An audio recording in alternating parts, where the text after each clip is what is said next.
Number 15 دیکھیے آیت الکرسی پڑھ کر سونا، بہت فضیلت ہے اس کی، یہاں تک لکھا ہوا ہے کہ جو کوئی بندہ آیت الکرسی پڑھ کر سوئے گا ایک فرشتہ اس کے لیے حفاظت کے لیے اللہ تعالیٰ متعین کر دیں گے اس کے لیے، تو اس کا اہتمام کر لینا۔ نمبر 16 سورہ بقرہ کی آخری 2 آیتیں پڑھ کر سونا۔ نمبر 17 سورہ کافرون پڑھ کر سونا۔ نمبر 18 سورہ اخلاص اور معوذتین پڑھ کر دونوں ہتھیلیوں پر دم کر کے پورے جسم پر پھیرنا۔ معوذتین کس کو بولتے ہیں؟ قل اعوذ برب الفلق قل اعوذ برب الناس۔ تو سورہ اخلاص اور یہ 3 سورت یہ جو ہے یہ قل اعوذ برب الفلق قل اعوذ برب الناس پڑھ کر سونا۔ بعض لوگ معوذتین کے علاوہ سورہ کافرون کا بھی ذکر کرے جو اوپر اس میں آ گیا اوپر کے نمبر میں۔ نمبر 19 سورہ الف لام میم سجدہ، سورہ ملک، سورہ بنی اسرائیل اور سورہ زمر پڑھ کر سونا۔ دیکھو میں جو آپ لوگوں کے سامنے یہ سونے کے آداب ریکارڈ کرا رہا ہوں، اس کے اندر بعض وہ صورتیں ہیں جو اللہ کے نبی صلی اللہ تعالیٰ علیہ وآلہ وسلم ہر رات میں اپنا معمول بنا لیے تھے، یعنی ان کا معمول تھا پیارے نبی کا، ہر رات وہ کیا کرتے تھے۔ بعض سنتیں یا آداب وہ ہے جو پیارے نبی صلی اللہ تعالیٰ علیہ وسلم کبھی کرتے تھے، کبھی مصروفیت کی بنا پر چھوڑ دیتے۔ تو یہ جو سورہ الف لام میم سجدہ ہے، سورہ ملک ہے، سورہ بنی اسرائیل ہے، یہ ساری انہی قسم سے ہے۔ نمبر 20 مسبحات یعنی سورہ حدید، سورہ حشر، سورہ تغابن، سورہ جمعہ اور سورہ اعلیٰ، یہ صورتیں پڑھ کر سونا۔ نمبر 21 داہنی کروٹ پر سونا، اس طریقے سے سیدھے ہاتھ کی جانب۔ نمبر 22 چہرے کے نیچے دائنا ہاتھ رکھ کر سونا اور 3 مرتبہ یہ دعا پڑھنا، اللہم قنا عذابک یوم تبعث عبادک، اے اللہ ہم آپ کے عذاب سے پناہ مانگتے ہیں، ہمیں بچا لیجئے اس دن جس دن آپ بندوں کو جمع فرمائیں گے۔ ٹھیک ہے۔ نمبر 23 نیند آنے تک اللہ تعالیٰ سبحانہ و تعالیٰ کا ذکر کرتے رہنا، اس لیے کہ آپ کا آخری عمل اگر ذکر بن گیا تو کتنی بڑی بات ہے، کیونکہ انما الاعمال بالنیات اور الاعتبار بالخواتم، یہ سارے حدیث کے پیش نظر یہ ہوگا کہ بھئی آپ کی نیت کے حساب سے اور آپ کے عمل کا آخری ہونے کے حساب سے آپ جنتی شمار ہوں گے۔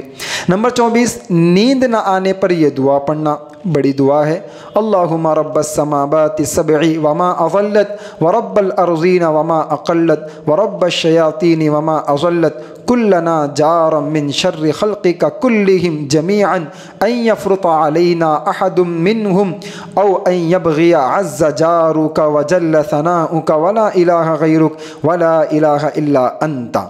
اتنی دعا ہے، کئی ہمارے پاس مکتب میں کئی بچوں کو یہ دعا یاد بھی ہے۔ نمبر 25 حالت جنابت میں سونا ہو تو استنجا وضو وغیرہ کر کے سونا۔ کیا بتا رہے؟ حالت جنابت یعنی اگر میاں بیوی کی ملاقات رات میں ہو گئی، اس سے ناپاک ہو گئے، تو فوراً غسل کرنے کے بجائے صبح اٹھ کے اگر غسل کرنا چاہ رہے، مطلب فجر کی نماز کے لیے غسل کرنا چاہ رہے، تو یعنی رات میں نہیں کرنا چاہ رہے، تو اس وقت استنجا سے فارغ ہونا، ضرورت سے فارغ ہو کے آ کے وضو کر لے کے سونا، یعنی ناپاکی وغیرہ کو دور کر لینا، کیونکہ ناپاک حالت میں اگر آپ سو گئے اور خدا نخواستہ یہ آپ کی آخری نیند رہی تو پھر یہ آپ کے لیے بہت ہلاکت والی بات ہے۔ نمبر 26 جب خواب دیکھے تو آداب خواب کی رعایت کرنا۔ آداب خواب کی رعایت انشاءاللہ آگے ریکارڈ کراؤں گا میں، مختصراً بتا دیتا ہوں کہ بھئی اگر کوئی ڈراؤنا خواب آیا تو آپ جس رخ پہ آپ سوئے ہوئے تھے تو اس کے دوسرے رخ پہ اس کو 3 بار دھتکار دے کے اعوذ باللہ من الشیطان الرجیم پڑھ کے یا اعوذ باللہ من الشیطان وشر هذه الرؤیا یا اس قسم کی دعائیں پڑھ لے کے دھتکار دے کے پھر پلٹ کے سو جانا۔ اعوذ بکلمات اللہ التامات کلھا من شر ما خلق، یہ بھی دعا منقول ہے۔ رات کو گھبرا کر، نمبر 27 رات کو گھبرا کر آنکھ کھل جائے تو یہ دعا پڑھنا، لا الہ الا اللہ الواحد القہار رب السماوات والارض وما بینہما العزیز الغفار۔ بہت پیاری دعا ہے، اللہ کی وحدانیت اس کے اندر ہے۔ رات کو جو گھبرا کر اٹھتا بندہ وہ شیطان کے کچھ سمجھو شر پسند حرکتیں رہتی جس کی وجہ سے بندہ ڈر کے اٹھتا، وہ کبھی چھوٹے بچے بھی ہوتے، بڑی عورتیں بھی ہوتے یا بڑے مرد بھی رہتے، تو کسی کے ساتھ بھی ہو سکتا ہے یہ، تو بہتر ہے کہ اللہ کی تعریف کر لو، پھر بھٹک کے بھی آپ کی طرف نہیں آتا انہیں، اس لیے بہت پیاری دعا ہے، اس کو یاد کر لینا چاہیے۔ نمبر 28 آنکھ کھلنے پر مسواک کرنا۔ نمبر 29 اوندھے منہ نہ سونا، یعنی منہ نیچے اور آپ کا پیٹ نیچے اور آپ کی پیٹھ اوپر، ایسا نہیں سونا۔ نمبر 30، چت لیٹنے کی صورت میں ایک پیر کھڑا کر کے دوسرے پیر پہ نہ چڑھانا۔ یہ دلیل کے ساتھ ثابت ہے کہ بھئی آپ پیٹھ تو آپ کی زمین کو لگی ہوئی ہے، پیٹ اوپر ہی ہے، چہرہ بھی اوپر ہی ہے، لیکن پیر پہ پیر رکھ کے سو رہے آپ، تو ایسا نہیں کرنا۔ دلیل کیا ہے بھائی اس کی؟ تو اس کی دلیل میں اللہ کے نبی صلی اللہ تعالیٰ علیہ وسلم کا قول حضرت جابر رضی اللہ تعالیٰ عنہ سے منقول ہے کہ آپ نے اس بات سے منع فرمایا کہ کوئی شخص چت لیٹنے کی صورت میں ایک پیر کو دوسرے پیر پر چڑھا دے، اس سے اللہ کے نبی صلی اللہ تعالیٰ علیہ وسلم نے منع فرمایا۔ نمبر 31، دونوں آدمیوں یا دو عورتوں کا ایک چادر یا ایک بستر میں نہ سونا۔ تھوڑا سا دیکھ لیجئے، دو آدمیوں کا سونا بھی منع ہے، دو عورتوں کا ایک چادر میں سونا بھی منع ہے، ٹھیک ہے۔ ایک مرد ایک عورت کا اجنبیہ ہو، ان کا بھی سونا منع ہے، اور ایک مرد ایک عورت کا محرم ہونے کی حالت میں سونا بھی حرام ہے۔ صرف ایک رشتہ ایسا ہے جس کے بارے میں یہ وعید نہیں ہے، یعنی اس قسم کی منع والی حدیث نہیں ہے۔ وہ کون سا رشتہ ہے؟ رشتہ ازدواجیت، یعنی میاں بیوی والا رشتہ۔ میاں بیوی والا رشتے کے علاوہ ہر مرد ہر عورت ایک دوسرے کے ساتھ جڑ کے بھی ایک بلینکٹ میں نہیں سو سکتے۔ کیوں؟ اس لیے کہ خوف ہے کہ کہیں آپ کو وہ گناہ میں مبتلا نہ کر دے۔ ہو سکتا ہے قوم لوط والا عمل ہو، یا ہو سکتا ہے زنا والا عمل ہو، ساری صورتیں ان دو گناہوں کے اندر آ گئی، تو اس سے بچنا چاہیے۔ نمبر 32، بغیر منڈیر کی چھت پر نہ سونا۔ دیکھو پیارے نبی صلی اللہ تعالیٰ علیہ وآلہ وسلم کتنی پیاری تعلیمات دے رہے کہ بغیر منڈیر پہ آپ سوئیں گے، ہو سکتا ہے کہ نیند میں آپ بہتے بہتے نیچے ہی گر جائے اور آپ کا انا للہ ہو جائے، تو اس وجہ سے احتیاط کرنا۔ نمبر 33، عام راستوں پر نہ لیٹنا، یعنی عام راستہ ہے، لوگ وہاں سے چلت پھرت کرتے، وہاں پر آپ سو جا رہے، تو ایسا نہیں ہونا۔